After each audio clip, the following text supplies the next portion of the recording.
instead of the path of least resistance, I started choosing the path of most resistance to prepare myself for the journey that was coming my way.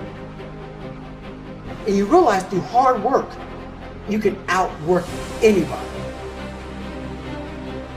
No matter how badass they are.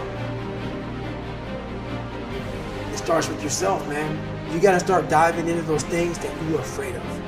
You don't gain confidence by going to a spot that makes you feel good. It's gonna be a false reality. And the second life gives you that challenge, all you wanna do is go back to what gave you confidence, is that happy spot. No, what gave me confidence was spending years at a kitchen table trying to learn how to read and write on my own. Realizing I can't learn the way you learn. I can't, but I can learn. What gives you confidence, not being afraid, is overcoming the fear. That's what gives me confidence, is facing these things, overcoming them. And maybe not overcoming them every day, but facing them. And facing them and facing them. Pretty soon like this, you know what, man, this is where it's at. It's not in that comfort zone. It's in the discomfort zone is where my confidence is getting built. That's where it's getting built. Happiness, peace, enlightenment, it's all up here, man. It's all up here. It's all up here. You just gotta go and face it. And that's the hard part. The physical standard is not what they need to meet. It's a mental standard you must meet in life. That's how I live my life. I now know that there is no cap on the human mind. There's no cap. We cap it ourselves. When most people quit, I just started. And when you take that mindset and you learn to flip that around, that's what made me powerful. And my body followed.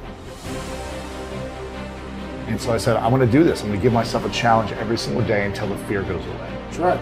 And I feel like that's what more of us should be doing. I'm hearing that that's what how you live your life. That's all it is, man.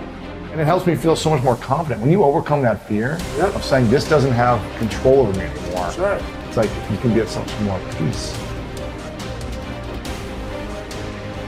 A lot of us speak in hollow words. I used to speak in hollow words. I don't do it anymore. Everything that comes out of my mouth has substance. It's real. We all have these feelings in our bodies, in our minds, in our souls. I act on mine. A lot of us who are afraid of something, we allow our minds to choose the path of least resistance, so we go a different route. And I'm afraid of something that's telling me you must do that. Life is one big mind game, and you're playing it with yourself. You cannot lose perspective of where you've come in life.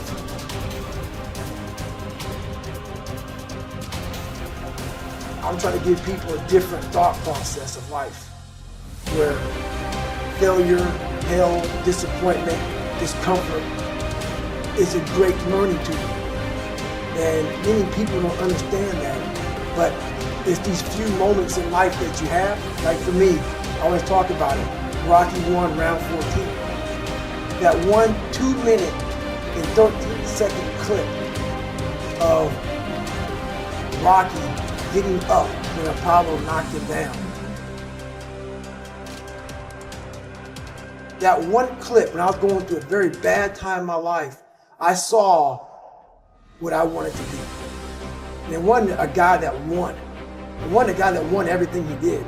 It was a guy that kept getting up after being knocked down.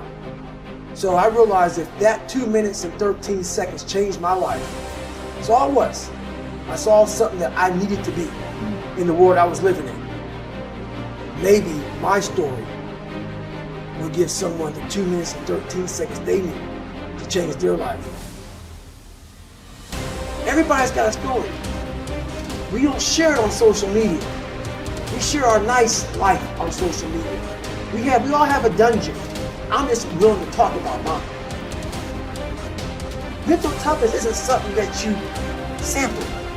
It's something that you live in every day.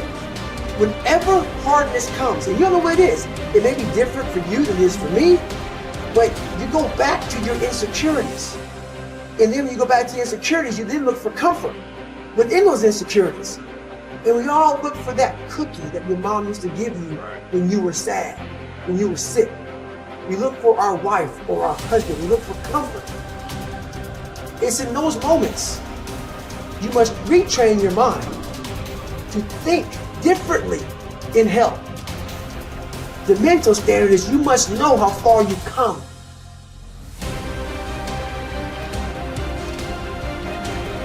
I walk in a room now and I know the hours and years and decades I put into David Goggins.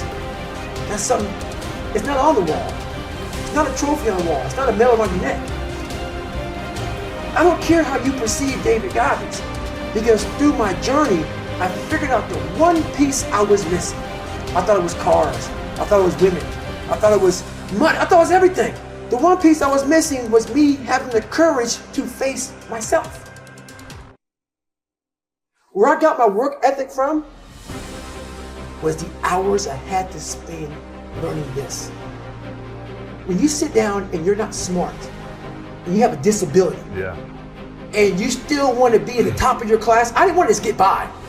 When I realized that I can learn through hard work, and I can beat the valedictorian in school, but I got put in 10 hours more a day than he does. You know what kind of strength comes from that?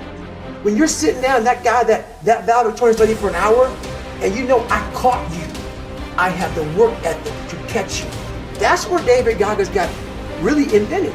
Was at a kitchen table with 20 spiral notebooks that were empty, and then they were full. And when you can go through that, I still have them in my storage room. You go through these spiral notebooks of your life, and you're like, this is how I learned. This is unbelievable. It wasn't until I got real sick and my life got real quiet. I went from running 205 miles in 39 hours to I couldn't get out of bed. My life was taken from me. And that's when I realized I hadn't taken time to think about what I'd done in my life. I'd done all these things, but there was no finish line. I finished a race of life, and I wouldn't even receive my medal. I go on. I get in the car and I go. When I started figuring out life, that I was leaving so much in the tank. Once I realized, my God, man, I was this dumb, fat kid being bullied, and now I'm a 180-pound person, lost 106 pounds in less than 3 months. Learn to read, learn to do this, learn to do that. I was like, I need more. I was fueling my mind and everything. And I never took time to say, my God, you came from this hell, and you're here. I had come 8,000 miles from where I started. But if you never know that, you're still in the $7 a month place. So it's that quiet place. It's that place by yourself. It's those hours and years and decades by yourself in the grip of life. When life has you by the throat and choking you out, and you're sitting there calm because you're trying to figure it out. You're not panicking. You're not quitting. You're not throwing in the towel.